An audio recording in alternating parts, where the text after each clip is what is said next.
नमस्कार, मैं एम के पांडे। हमारी धारा पर आपका स्वागत है। आपने कभी सोचा है कि खद्दर वस्त्रों के लिए खादी शब्द किसने दिया?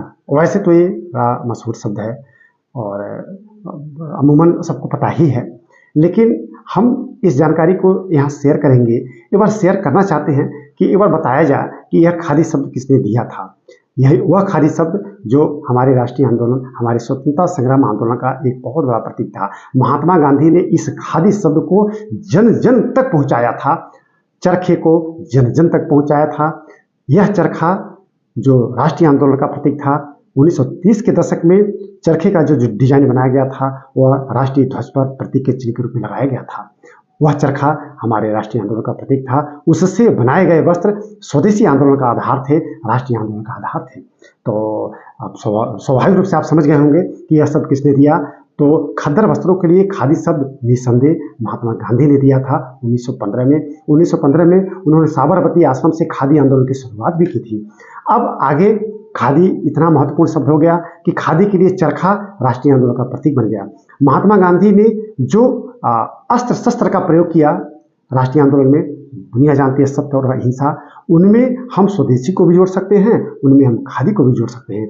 ऐसे कहें कि महात्मा गांधी ने जिन हथियारों का प्रयोग किया उनमें सत्य अहिंसा के साथ साथ स्वदेशी और खादी भी थे।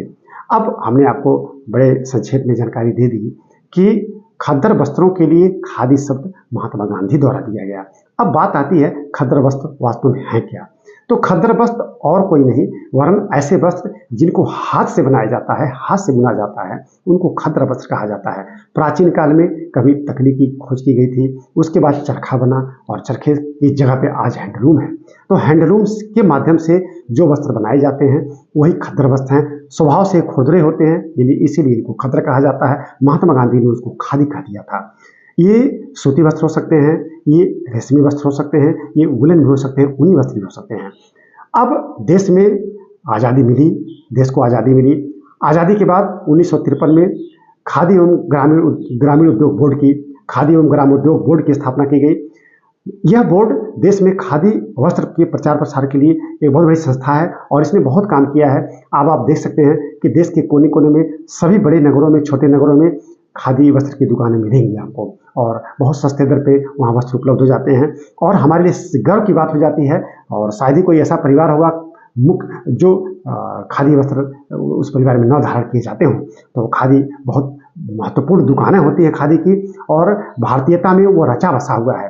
तो हमने आपको बड़े संक्षेप में बताया कि खादी शब्द कहाँ से आया, खद्दर वस्त्रों के लिए आया, किसने दिया, तो महात्मा गांधी ने दिया। एक छोटी सी जानकारी हम शेयर करना चाहते थे और बड़े संक्षेप में हमने आपको बता दिया। राष्ट्रीय आंदोलन का यह प्रतीक था।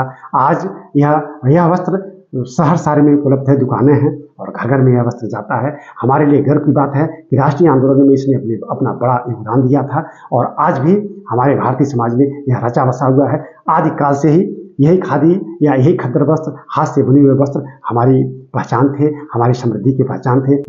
हमें विश्वास है कि आपको यह जानकारी जरूर अच्छी लगी होगी। अगर आपने हमारे चैनल को अब तक सब्सक्राइब नहीं किया है तो हमारे चैनल को आप जरूर सब्सक्राइब करना। इस वीडियो को लाइक और शेयर जरूर करें। धन्यवाद।